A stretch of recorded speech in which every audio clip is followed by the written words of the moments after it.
Good morning. Thank you. Good morning. Morning.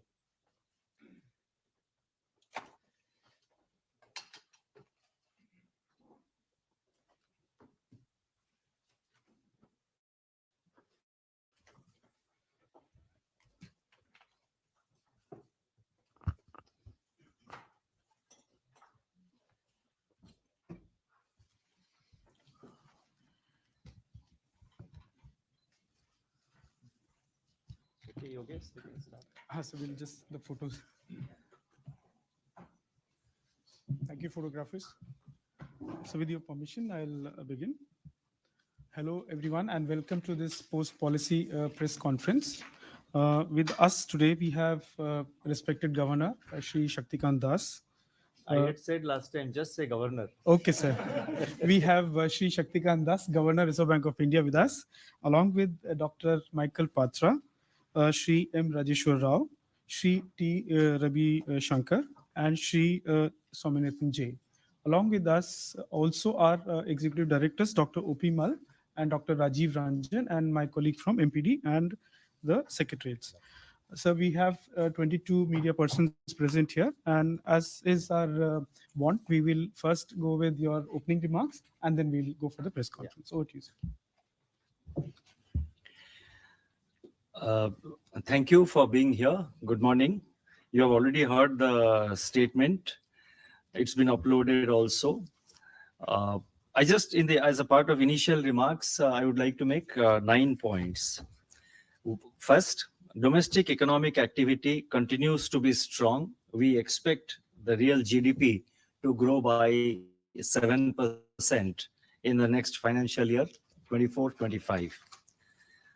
Second point, CPI inflation is moderating with intermittent interruptions and spikes. We have to remain vigilant about the incoming data and the outlook. Our endeavor to achieve 4% inflation on a durable basis has to continue. Third, globally, markets are front-running central banks in anticipation of policy pivots. But central banks remain apprehensive and await a more durable alignment of inflation with the targets. Four, liquidity will be actively managed by the Reserve Bank. 5, our multi-pronged, proactive and calibrated policies have worked well to maintain and strengthen macroeconomic and financial stability. 6, systemic, sectoral and institution-specific signs of stress are being proactively monitored and acted upon wherever necessary. 7, let me reiterate that good governance, robust risk management, sound compliance culture, and protection of customers' interest are the hallmarks of the Reserve Bank's approach to the safety and stability of the financial system and individual financial institutions. Regulated entities must accord the highest priority to these aspects. This is the 7th point. The 8th point is the external sector of the economy remains resilient. The current account deficit is expected to be eminently manageable. 9, the exchange rate of the Indian rupee has remained stable. Thank you. Thank you, sir, for those opening remarks. And may I request all of you to wait for your turn to be called, and request also to stick to one question. And if we have time, we'll go for the other or second or third question. So I'll begin by inviting Lata Venkatesh from CNBC TV 18. Thank you, Governor. Thank you, Yogesh. Uh, well, so I'm a little confusion about whether you are distinguishing between liquidity and your stance. You have mentioned in three places that you're not that the entire rate hike has not been fully transmitted. So I assume you want more hike transmitted. But separately, you have said that you will manage liquidity, para 21 in great detail, that you will manage liquidity with a bunch of instruments. Should we understand, therefore, that unlike the a majority of the last 5 months when call was closer to 6.75, you will be more like you were in the last 1 week, where you will give long-term liquidity through repo and adjust for short-term, which is keep call rate closer to 6.5. Is that what you are trying to say, that I'll do that, but I want more interest rate hikes to happen? Yeah. And sir, since you have dwelt twice on this good governance, I must add, are you trying to say that you will not give Paytm any further timeline to set them right? Does Feb 29 stand? Is that what So we these should are two understand? questions actually. Two questions. So please ask one question each. The first part of the question, I would request Deputy Governor Michael Patra to reply. The second part, I would request Deputy Governor Swaminathan to reply. Go ahead. As Governor has clarified in his statement, the stance is all about the future course of policy rates. Sorry. Okay. Now, liquidity is endogenous to the rate. When the rate is the chief instrument of monetary policy, liquidity follows the rate. You have to move liquidity to achieve a certain rate. So our objective is to keep the repo rate, keep the weighted average call rate around the repo rate. But there are times when there are temporary drivers of autonomous liquidity, like government balances, which go through tectonic shifts, and market participants take time to adjust. Even they are unsure about the future direction of this. So that is why sometimes the call rate goes to where it went. But you saw that we were nimble in our actions and we brought it down to the repo rate. That is our endeavor. Yeah. You were nimble after 5 months. So I'm asking, will you be like the previous 5 No, months? that is- Or will you be like the last 5 days? No, that is not correct, because at the time when the rates were up, we allowed market participants to take what liquidity they wanted from us through our standing facilities. And we did the main operation every 14th day. So it was not that we let it go, but it was the market participants still, you saw the reactions to the VRRR, they're unwilling to let go because they're unsure about how balances will move. Yeah, as you know, as a matter of policy, we don't comment on individual entity or actions that we initiate in such cases. But that anyway, since this question is on the uppermost of mind of most of you, I think I would like to say 2-3 things, essentially to set the context. While we don't want to be discussing the individual details here because that will not be proper. In terms of context, as you all know, that this is a supervisory action on a regulated entity for a persistent non-compliance. Second, such supervisory actions are invariably preceded by months and at times years of bilateral engagement, where we not only pointing out the deficiencies, but also provide more than adequate time for them to take corrective action. Third, of course, is in terms of, as a regulator, it's incumbent upon us to protect the interest of the ultimate consumer and thereby protecting the stability of the financial system. So these actions have to be seen in that particular context. Coming to the second part of your question, what lies ahead? You know, as part of MPC, we don't give a forecast in these matters. So I think you will have to wait. And of course, we have been feedback we have been getting, we'll work on. And as a responsible regulator, suitable steps will be taken to ensure that the customer inconvenience, if any, is minimized. So we will take care. I think with that, we can give a rest to this question and then move on to MPC is my request. Thank you. Thank you, sirs. I'll move on to Mr. Govardhan Rangan from Economic Times. So thank you, sir. So good afternoon, Governor. For the rate decision, or rather, I would say the status quo, you specifically mentioned that the transmission of 250 basis points is still continuing. So the bankers say that the deposit rates have already gone up by 250 basis points, and the lending rates have also gone up. So what, in your mind, is the actual transmission that has not happened, and how much is that? And what is the benchmark that you're looking at to conclude that the transmission has happened? Thank you. Okay, again, like the previous questions, I would request, I think, DG Swaminathan, supplemented by DG Michael Patra, to reply to that question. Let there be wider participation. I don't want to monopolize all the answers. So, yeah, go ahead. Yeah. See, as far as the transmission in a hiking pace, as we have always seen in the past, the rates on deposit side, the resets much faster. And they get passed on. And as we have seen, deposit rates have almost played out. While on the lending side, it does take time to pass for two critical reasons in our assessment. There are two major reasons. One is that, the proportion of loans that are benchmarked externally, what we call EBLR-linked loans, is still less than 50%. So where the transmission could be instant is only where the EBLR comes into play. In case of other instruments, other benchmarks like MCLR or base rates or fixed rate loans, it does take time to transmit.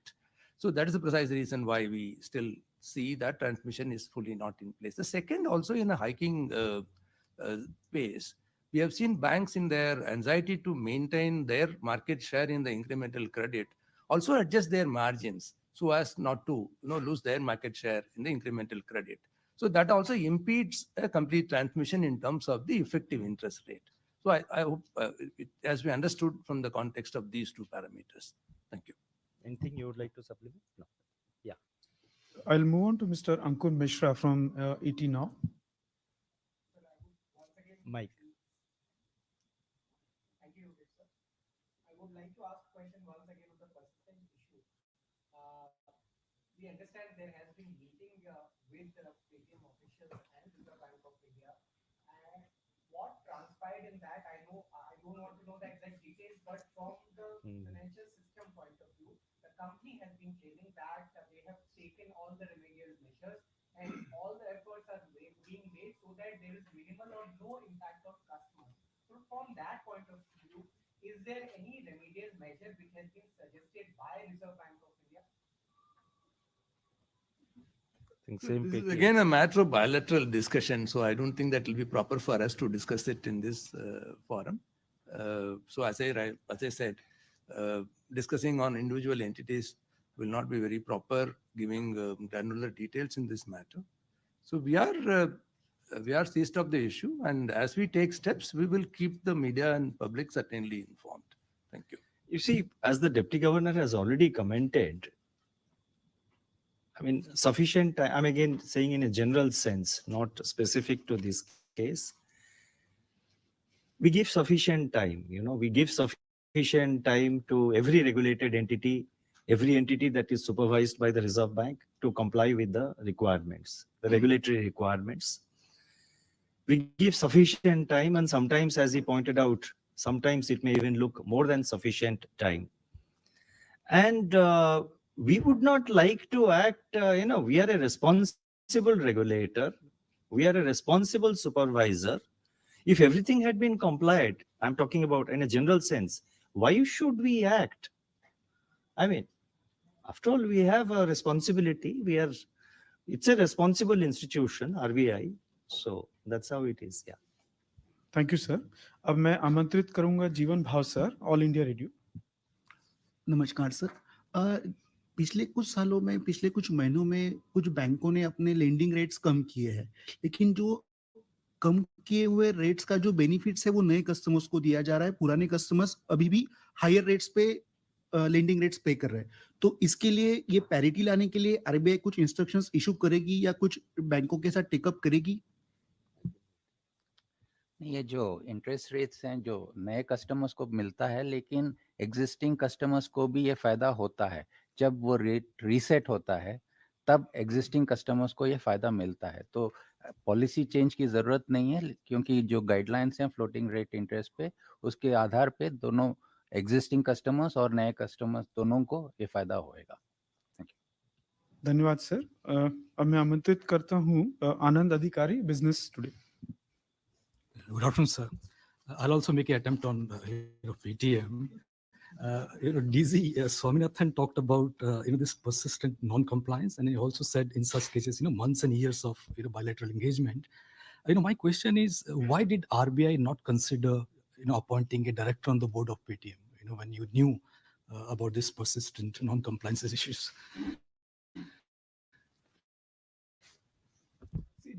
See, as a regulator, we have various tools in the kitty. And it's not necessary that every single tool will be deployed in every single situation. That we make our own assessment to the scale and proportionality of the issue, as well as the tool that we will have to use at different points in time. So one size fits all kind of solution may not work in such situations. So, I would like to stop there rather than trying to elaborate on that. We may use certain tools, may not use certain tools, but it is after a due consideration that we do. Thank you. Thank you, sir. I'll move on to Mr. Anup Roy from Bloomberg. Thank you, sir. Sir, the budget was non-inflationary and the government really brought down the fiscal deficit, etc., and the bond yields have fallen. So the government probably wants interest rates to come down, but RBI probably is keeping interest rates high. You're saying the transmission is not complete, etc. So is there a lack of coordination, sir? No, I mean, has the government said anywhere that they want the interest rates to be brought down? So therefore, it's a very speculative proposition. So I cannot reply to that question. Thank you. Thank you, sir. I'll invite Shama Mishra from Doordarshan. Good afternoon, sir. So it's again on Paytm. The situation, as we describe it, that Paytm is known as one of the pioneers of fintech. Coming to this situation, do you see this as a worrisome situation for the entire sector? And what lesson would you like to highlight for any similar, future companies? Now, let me sort of provide some broad guidance on this Paytm issue, because there have been at least 4 or 5 questions till now, and there could be many more questions. So let me put the entire thing, let me put the record straight. Now, you said that worry about the system and all that. There is no worry about the system at the moment. Here we are talking about a specific institution, a specific payment bank. As the Deputy Governor Deputy Governor Swaminathan has already explained, he has provided several details. Similarly, I also don't want to comment on a specific case. But in this context, I would like to make some general observations, not with specific reference to Paytm as such, but some general observations which includes all our regulated entities. So all our regulated entities does not exclude Paytm. It is applicable to all the regulated entities. And in fact, which one? No, the advice is the camera should not focus on this, because I have written so many things. These are private parts, so the cameras can focus perhaps on my face. So, but let me thank you. I think that's very agile on his part. So let me focus on make some general points. And I would like to, make some about 6 or 7 points. Now, first is that over the last few years, as all of you are aware, we have significantly deepened our supervisory systems, approach, and methods.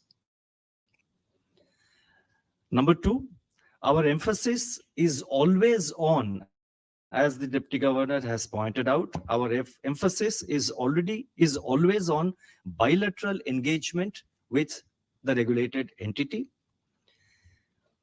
And in that engagement, we give focus on, and we are completely focused on nudging the regulated entity to take corrective action.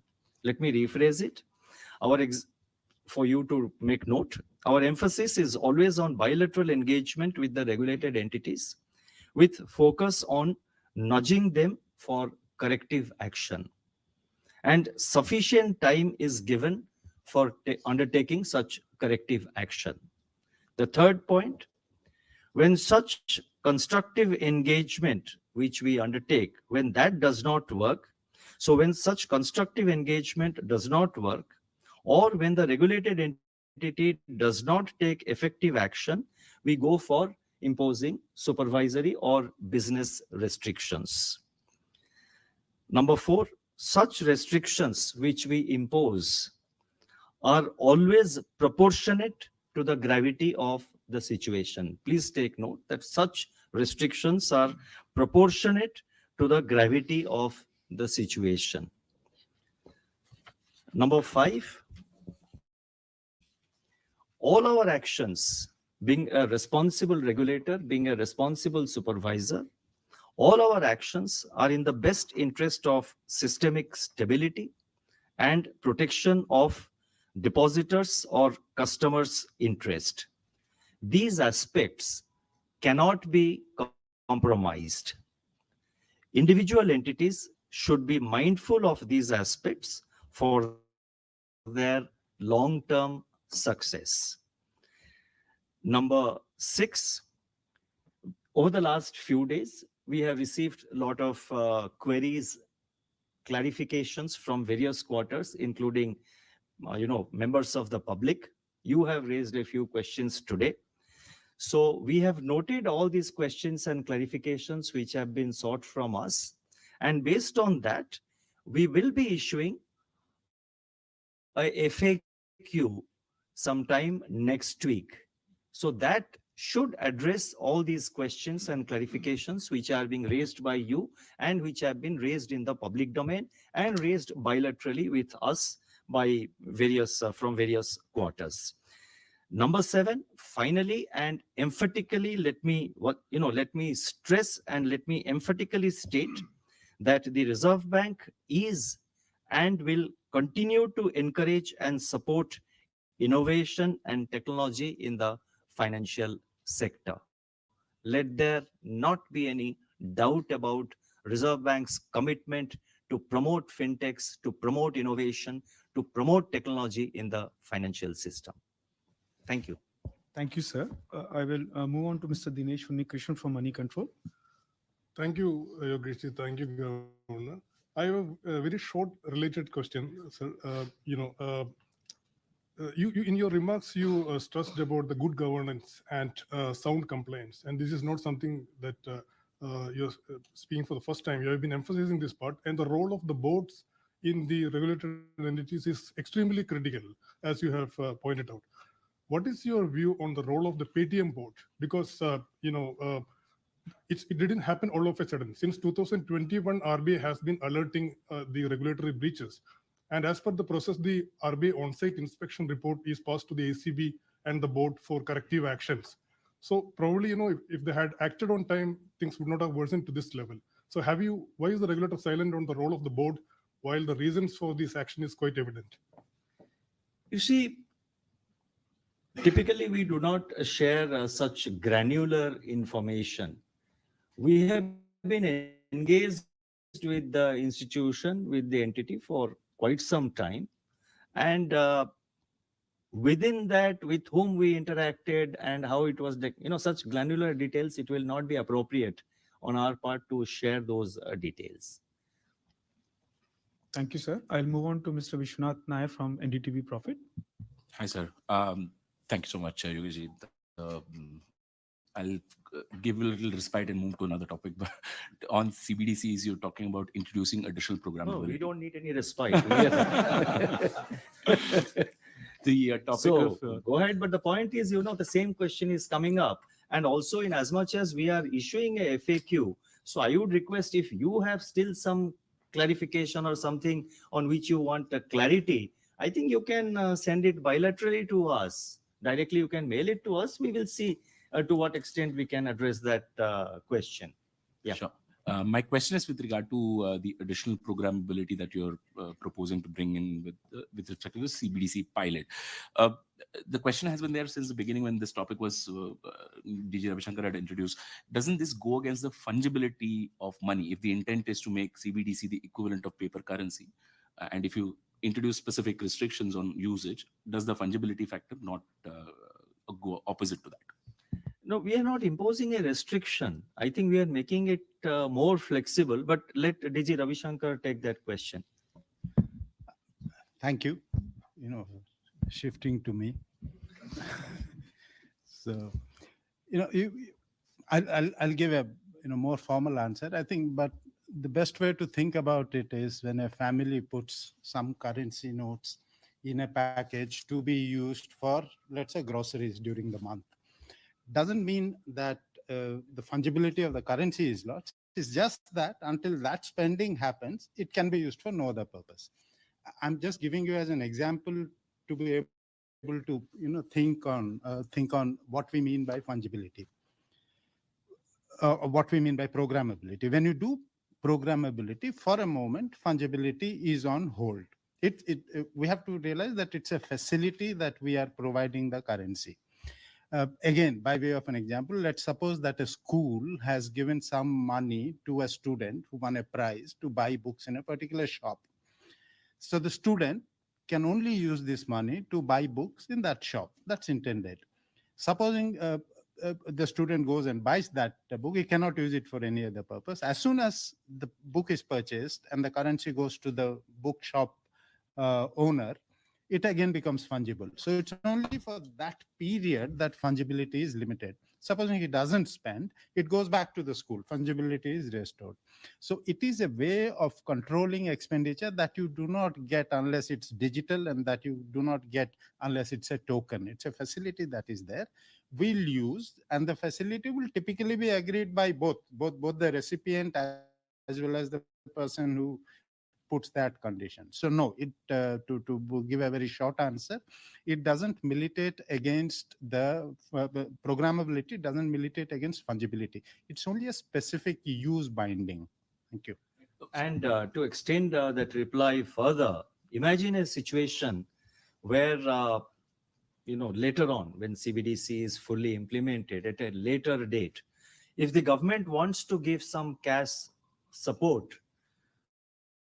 to certain individuals for a specific purpose, programmability will be useful in such situations, so that the money, the cash which is going from government to such persons can be used for specific purposes. So therefore, it's typical for every, it is typical for every household in the beginning of the month to do their own budget and set aside money, one envelope for school fees, one envelope for electricity bills, and it happens. It's a common thing which happens in large number of households. Yeah, next. Thank you, sir. I will request Manojit Saha from Business Standard. Thank you, sir. So I again go back to the para 21 on liquidity. So you said stance is with respect to rates and incomplete transmission. Does that mean that you are creating elbow room to do liquidity operations, OMO purchase, to infuse liquidity, because March is going to be very tight, and then then such liquidity operation will not be seen out of sync with the stance. So you're separating the stance from liquidity management, and you're saying it is only on rates. Does that give you elbow room to do OMO purchase when liquidity will be very tight in March? You see, what we have attempted to do today is to, clarify and clearly state that do not read the stance of monetary policy in terms of excess liquidity prevailing or deficit liquidity prevailing. That's not the point. Liquidity plays a secondary role to support monetary policy transmission. That is, there is a monetary policy, there is a repo rate. Liquidity situation in the market, I think that is what the Deputy Governor said in the beginning itself. You clarified that we try to keep the liquidity at a level wherein the overnight call rate, which is the operating target of monetary policy, remains around the repo rate. In the first part of this year, due to various exogenous factors, there was a lot of liquidity. So we conducted, sort of repo auctions, variable rate repo auctions, but market took time to adjust. And market also, banks, individual banks make their own analysis of the liquidity situation. And that analysis by the banks also varies within a day. You look at yesterday or was it day before? We did 2 VRRR auctions. Both. The response to the first one was very low. I think some 4,000 crores. Yeah. But then same day we did one more and we got a response of 27,000 crores. So between morning auction, when the banks offered 4,000 crores and to a subsequent auction in the afternoon, the banks offered 27,000 crores. So therefore, due to various autonomous factors, liquidity situation has been fluctuating in the market. Banks make their own assessments. Banks also take their own decision. Markets and banks, and meaning the banks and the markets, take time to adjust to the evolving liquidity situation. So far as the RBI is concerned, we will remain active. We will remain nimble in our liquidity management. What instruments we will utilize, that will depend on the prevailing situation, which will come up from time to time. I cannot say that we will use this and not use this. We have several instruments at our disposal. Depending on situation, we will use the most appropriate instrument. Also, let me ask one thing very straight. Other people also. So I'll move on to Mr. Brajesh Kumar from Z Business News. Sir मेरा सवाल होगा, आपने जो hidden cost की बात कही है कि हिडन कॉस्ट लोन में, तो हिडन कॉस्ट में आपका फीडबैक क्या, हिडन कॉस्ट में आप क्या कहना चाहते हैं? प्रोसेसिंग फीस की बात करना चाहते हैं, या जब वो ये कहते हैं कि अगर आप कोई प्रॉपर्टी ले रहे हैं तो जो लॉयर के चार्जेस हैं या जो आर्किटेक्ट के चार्जेस हैं या जो इंश्योरेंस के चार्जेस हैं, जो एक तरह से वो मैंडेटरी कर देते हैं, तो इस हिडन कॉस्ट में क्या चीजें हैं और क्या एक यूनिफॉर्म फॉर्मेट होगा जो सारे बैंक को फॉलो करना होगा? इसलिए देखिए, हिडन कॉस्ट टर्म मैंने यूज नहीं किया, हिडन कॉस्ट मैंने बिल्कुल नहीं किया।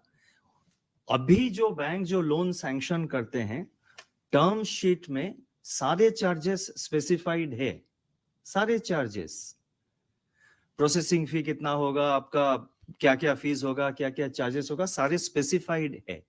लेकिन एक ऑर्डिनरी बोरोवर जो है, एक कॉमन बोरोवर जो है, वो दिखा गया है, आई मीन एक्सपीरियंस से पता लगता है कि वो पूरा जो टर्म शीट जो है, टर्म्स एंड कंडीशंस, वो 2-3 पेज का या 4-5 पेज का है, कोई पढ़ता नहीं है। वो देख लेते हैं कि 5% में या 10% में लोन मिल रहा है तो ले लेते हैं लोन।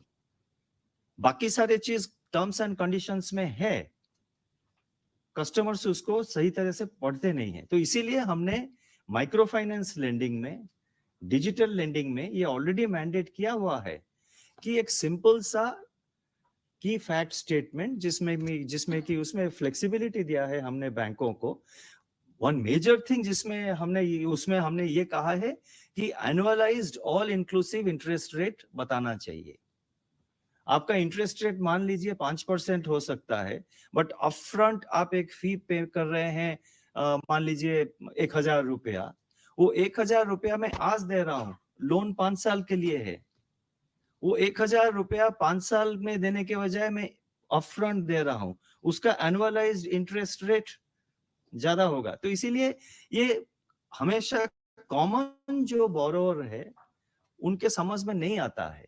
तो इसीलिए क्लैरिटी के लिए, ट्रांसपेरेंसी के लिए ये हमने मैंडेट किया है, ये कस्टमर इंटरेस्ट में है। अभी भी बैंक्स वो इंफॉर्मेशन दे रहे हैं, कोई हिडन कॉस्ट नहीं है, कुछ हाइड नहीं किया है. तो let us be very clear. The bank's terms and conditions are very transparent in the sense that all information is given. But experience ये है कि हम लोग पढ़ते नहीं हैं.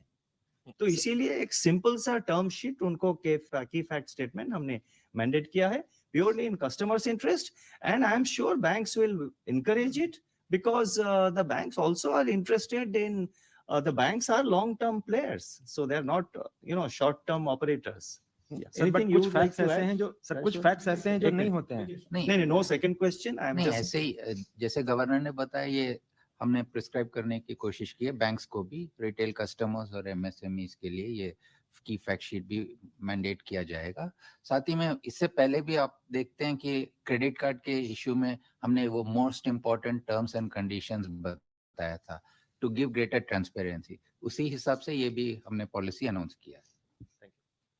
धन्यवाद sir. Piyush Shukla from financial experience. Good afternoon, Governor sir, DGs, Yogesh ji. Sir, just taking you back to where we started. DG sir said that there are various tools in Kitty with regard to PTM, how the future of course of action will be taken. Sir, very specifically, banks are becoming very hesitant to actually partner with this bank, PTM Payments Bank, for shifting their customers and their merchants in one go. They are saying that we need regulatory approval for that. So will you provide that? And will you allow the sale of their wallet to other potential payments bank? It will be very difficult to provide any hypothetical answers at this point in time. So as I said that we are, there's still time that is provided for customers to continue to access the services that is provided. So during this period, we will see what else needs to be done, and keeping, as Governor also said, that we keep the customer in the center of what needs to be done. So we will take appropriate steps. The second part of your question in terms of what the other banks will have to do, each of them, it's a business decision, and they have got to carry out the required due diligence as per their laid down board approved policies. And I'm sure that they will carry out that if they have got to do a partnership. So that's something which we will not comment at this point in time. But what tool and shape it will take is not something which we would like to speculate at this point in time. We may wait for the FAQs, which will give you more clarity. Sorry, so banks don't need regulatory approval for taking on board the Paytm customers, is it? It's very specific to a particular item. I think it's better for you to wait for the FAQs. As Please be patient. Let the FAQ come next week.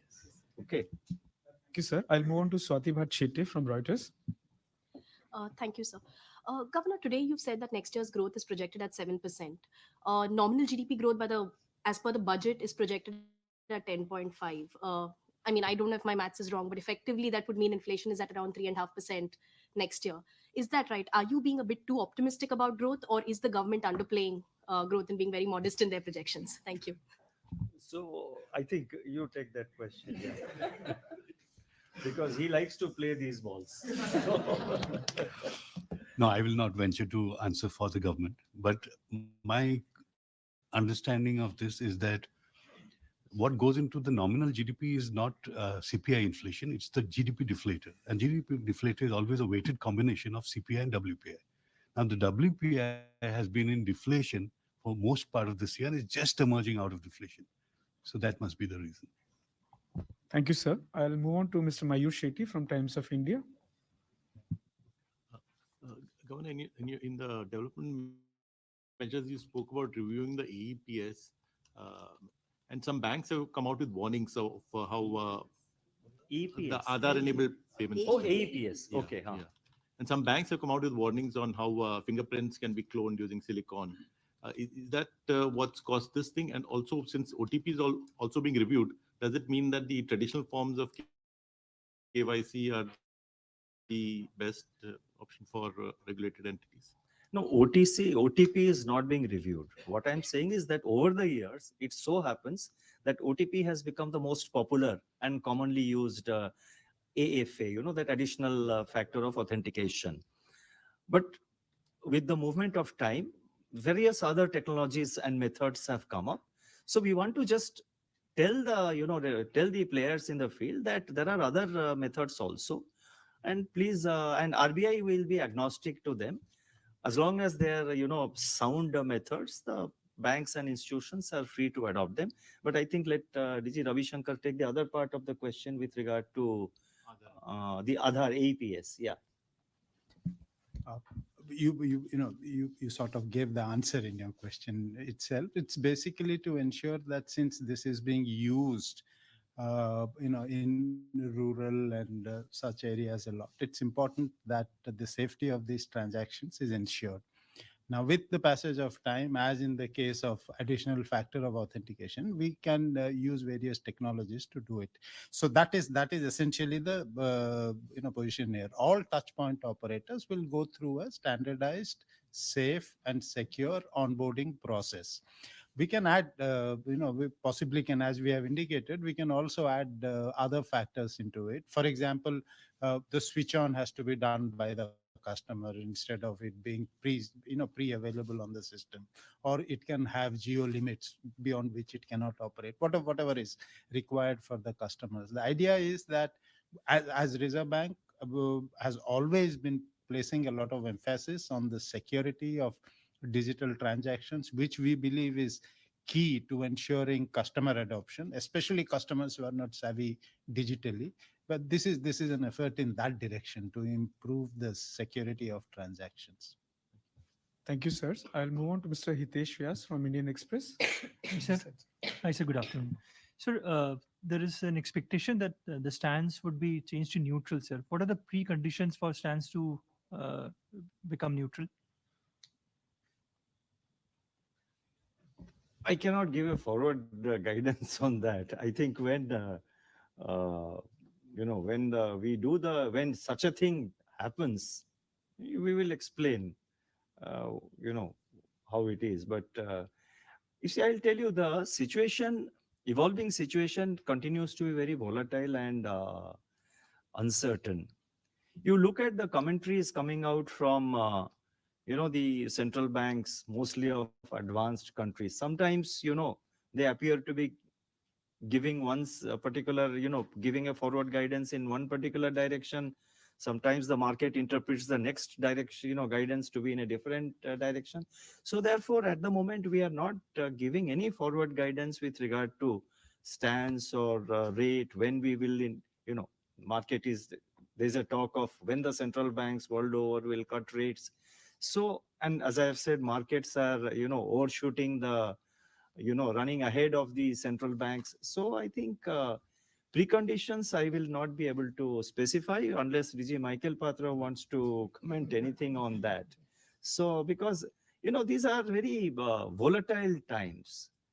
And so therefore it's better to wait. And when something like that happens, we will explain it appropriately. Thank you, sir. I'll move on to Ms. Gopika Gopakumar from the Mint. Thank you, Yogesh sir. Good afternoon, Governor. Considering that your inflation forecast for next year is at 4.5% and GDP at 7%, and you're saying that RBI needs to be vigilant in the last mile of disinflation, does it rule out a rate cut in FY25? And secondly, on the Paytm issue, what is a larger issue? Is it the KYC or is it something related to the ownership or interlinkage between a regulated and a non-regulated entity? Because if it is KYC, then does RBI need to relook at the minimum regulations around the minimum KYC accounts? That is my second question. Again, an entity, an institution or an entity specific details we would not like to spell out. And let me leave it at that, because I cannot really share. It's a bilateral engagement between the RBI and the regulated entity. The regulations are there in their place. The regulations are robust. There is no need for, it is not a case where there was a regulatory deficiency or there was a regulatory correction required. It's an issue of compliance with various parameters. You mentioned about KYC, but compliance with so many aspects. Again, let me not specify the details. So regulations are there, regulations are robust, and it's a situation where we are focused on the compliance not being there. with the regulatory requirements.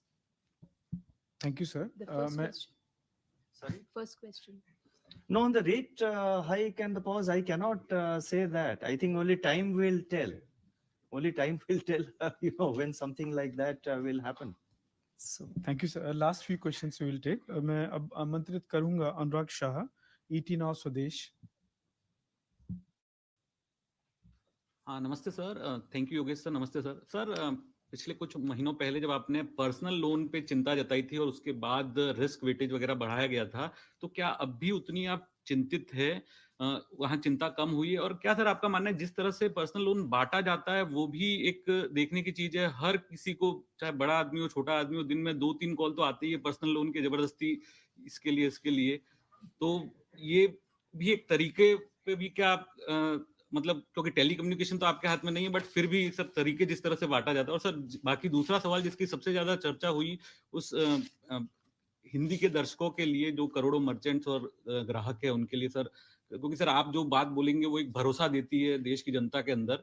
तो sir क्या भविष्य में जब पूरा ये मामला हो जाएगा तो अगर डिस्ट्रप्शन आता है तो आरबीआई वहां मजबूती से खड़ा रहेगा इस मामले से जुड़ा हुआ? और क्या आने वाले दिनों में कुछ और क्लैरिटी भी आप इस पूरे मामले में देंगे? किस मामले में? ये पेमेंट बैंक की जो चर्चा हुई है सर, ये नहीं, मैंने तो सारे एक्सप्लेनेशन मतलब अंग्रेजी में वैसे दे दिया है. हाँ, हिंदी सर, में भी हिंदी के एक दर्शकों मिनट, हिंदी में भी एक कुछ एक दो क्वेश्चन आई थिंक शायद यहाँ से आया था, नहीं हमने आया हिंदी सर. में बताया. नहीं, मैं हिंदी के भाषा में ये सबको आश्वासन देना चाहता हूँ कि भारत का जो फाइनेंशियल सेक्टर है, जो बैंकिंग सेक्टर है, ओवरऑल फाइनेंशियल सिस्टम बहुत मजबूत है, बहुत मजबूत है. उसमें कोई दो राय नहीं है. आप बैंकों की हो या non banking finance company, NBFC का हो, किसी का परफॉर्मेंस आप देख लीजिए. बहुत ओवरऑल पैरामीटर्स आप अगर देखेंगे सिस्टमिक लेवल पे और इंडिविजुअल लेवल में, पैरामीटर्स आर स्ट्रॉन्ग. और इंडिया का फाइनेंशियल सिस्टम बहुत मजबूत है. ग्रोथ साउंड है, ग्रोथ भी अभी अच्छा मोमेंटम है. लेकिन हम एज ए सुपरवाइजर, हम रेगुलेटेड एंटिटीज को सुपरवाइज करते रहते हैं. और हर एक सुपरविजन में हमारा ये कोशिश रहता है कि पहले जो सुपरवाइज्ड एंटिटी है, बैंक हो या एनबीएफसी हो या कोई भी फाइनेंशियल इंस्टीट्यूशन हो, उनके साथ डायरेक्टली हम एंगेज करें, डायरेक्टली उनसे बात करें और उनको कहे कि आपका ये खामियां है, यहाँ आपने रेगुलेटरी वायलेशंस आपने किया है, इसको आप सही करिए. आप सही दिशा में आपके जो बैंक हो या एनबीएफसी हो उसको आगे बढ़ाइए. और हमारा रेगुलेटरी गाइडलाइन से आप यहाँ आपका डिविएशन हो रहा है, इसको करेक्ट करिए, सही कदम उठाइए. और उसके लिए हम काफी टाइम भी देते हैं. जब एक्शन नहीं लिया, ये मैं जनरल सेंस में कह रहा हूं, कोई एंटिटी स्पेसिफिक रिप्लाई ये नहीं है. और जहां एक्शन टाइमली नहीं लिया जाता है या इफेक्टिव एक्शन हमको दिखाई नहीं देता है, वहां पे हमको पब्लिक इंटरेस्ट में, कस्टमर इंटरेस्ट में, डिपॉजिटर्स इंटरेस्ट में, ओवरऑल फाइनेंशियल सिस्टम के इंटरेस्ट पे कुछ कदम उठाना जरूरी हो जाता है. और वो कदम हम इसीलिए उठाते हैं क्योंकि रिजर्व बैंक जो है वो फाइनेंशियल स्टेबिलिटी और फाइनेंशियल सिस्टम का कस्टोडियन है. रिजर्व बैंक हमेशा इस मामले में कमिटेड रहा है, आगे जाके कमिटेड रहेगा. और आपने कहा मजबूत से खड़ा है, रिजर्व बैंक बिल्कुल मजबूत से खड़ा है. Thank you. सर पहला सवाल है. नहीं Sir, Pratigya from Informist Media and then Anshika from Hindu Business Line. 2 questions, sir. Last 2 questions. Good afternoon, Governor. So, public debt has been high for 3 years now because of COVID spending by governments across the world. So, what risks does RBI see specifically now to raise this as a risk factor, and what are the spillover risks for this for India? You see, I was raising it in a global context, not in the context of India. The India part of the information I have given just by way of information. But my reply was in the global context. You see the footnotes of my monetary policy statement, all the supporting data is given. By the end of this decade, global debt to GDP of EMEs, advanced economies all put together is expected to exceed 100%. आज के तारीख में, on today's date and in future, very surprisingly, you will notice that the debt to GDP of the advanced economies are actually much higher than the debt to GDP levels of the emerging market economies. और fiscal deficit, कई सारे advanced economies हैं जहां पे fiscal deficit अभी भी बहुत अधिक है, 7%, 8% उस रेंज में है.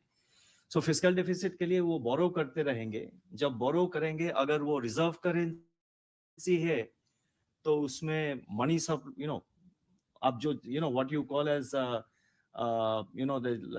creating new money, printing notes. So therefore these are kind of things, if the debt has to be sustainable for the long term stability of the global financial system. So therefore I have raised this as an issue which can create a future, which can become a future source of stress to the global financial system. So far as India is concerned, you please again look at my statement. I provide the data in the footnote. The IMF fiscal monitor gives out the data for India. The debt to GDP for India had gone up to 88%. General government, states and center had gone up to 88% during the COVID year of 2020 because of the various fiscal measures which were undertaken. And it projects how by 2028, it's likely to, it has already come around about 81% or so. By 2028, according to the IMF's fiscal monitor, it is expected to be around 80% or so. So that is the path which I just mentioned by way of information. Thank you, sir. Anshika, last. Hi, sir. Good afternoon. So this is not about Paytm, but about UPI. Basically, there were talks about restricting, capping the market share of each app in terms of the UPI transaction volume share. We've seen the deadline was extended and the market share has only gone up for these platforms. Now that we're seeing the Paytm-led migration happen to some of these platforms like Google Pay and Phone Pay, their market share is only increasing. Is there a concern regarding, say, over-reliance on a few specific platforms? And does that raise the risk of them becoming too big? And could the RBI then look at a structure of systemically important PA entities or something like that? And because I'm the last person, just one small clarification. You mentioned the overnight 2 VRRs in the day, 2 VRRs. Is there a specific amount or range that the RBI has in mind that you would prefer that banks not park their funds beyond that in SDF? I think DG Ravi Shankar followed by DG Michael Patra. Two questions, but Yes. you said last person. So the last mile in the queue should always have priority. So last person. So I think DG Ravi Shankar followed by Michael Patra. Yes, since it's the last question, I'll keep it very short. The limit is from the point of view of of diffusion of risk in case some entity doesn't become available for whatever reason at any point in time. But to take it to too big, to fail sort of is probably not appropriate here, because they are just third-party app providers. The limit of 30% funds don't go through them, so the system is not threatened, except that there could be a temporary inconvenience in terms of shifting over to an additional system. Having said that, it will be for the market to decide. The market forces have to play out such that this percentage is more evenly decided. We will not be interfering into them in the market process to ensure that the 30% or something is. In any case, it's an NPCI requirement. We'll have more players to come in. Hopefully with technology, we'll get some more players and that percentage can be maintained. We have time till the end of this year anyway.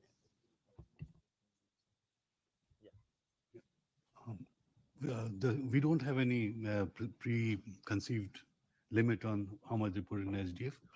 The SDF by its very nature is a standing facility, and it's at the discretion of market participants as to how much they want to use. As to why we did 2 VRRs during the day, we assess market conditions and bidding behavior. And we've in the first auction, we realized that there were like bids which were higher than the amount we offered. We offered 50, we got a lot more. So we thought that probably they would like to park more in the VRRR, which is more remunerative than the SDF. And so we did the second. I think Sir. DG Swaminathan wants to Just one clarification on, because the question came around the UPI apps. See, this particular action is against the payment bank. It's not to do with, not to be confused with the payment app, which is run, right? That's okay.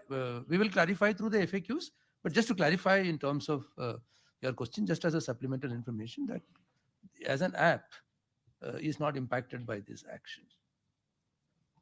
Okay, thank you. Thank you, very sirs. much. Thank you. With this, we come to a formal close of the press conference, the first press conference of the year, and looking forward to a few more. All the best to you. Thank you for coming. Thank you. Thank you.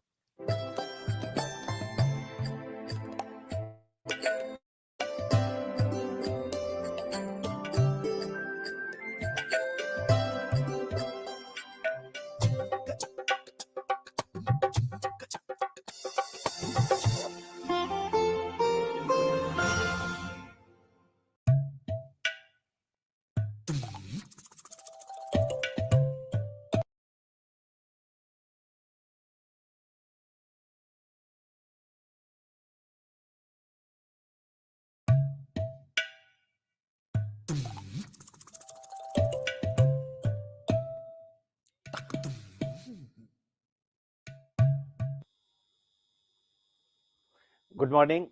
Namaskar. This is the first monetary policy statement of 2024, a momentous year for the Reserve Bank of India, which enters its 90th year of existence and operations on 1st April this year. Over the years, the Reserve Bank has established itself as a credible institution which stands for stability, trust, and economic progress. In recent years, it has become a pioneer in fostering innovation and technology in the financial system. Customer centricity and financial inclusion have always been its priorities.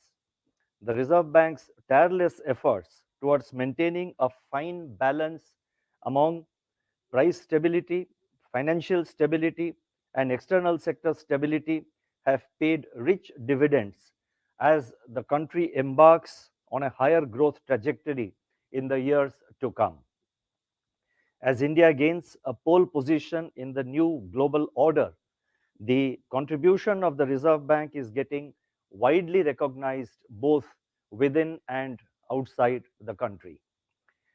The global economy continues to present a mixed picture. On the one hand, the odds of soft landing have increased, with inflation moving closer to the target and growth holding up better than expected in major advanced and emerging market economies. On the other hand, the ongoing wars and conflicts and the emergence of new flashpoints in different parts of the world, with disruptions in the Red Sea being the latest in the series, impart uncertainty to the global macroeconomic outlook. In this unsettled global environment, the Indian economy has performed remarkably well in the recent years. Growth is accelerating and outpacing most of the forecasts, while inflation is on a downward trajectory. At the current juncture, India's potential growth is propelled by structural drivers like improving physical infrastructure, development of world-class digital and payments technology, ease of doing business, enhanced labor force participation, and improved quality of fiscal spending. Our multi-pronged, proactive, and calibrated policies on the monetary, regulatory, and supervisory fronts have worked well to maintain and strengthen macroeconomic and financial stability. Let me now turn to the decisions and deliberations of the Monetary Policy Committee meeting, the Monetary Policy Committee, which met on 6th, 7th, and 8th of February, that is culminating today. After a detailed assessment of the evolving macroeconomic and financial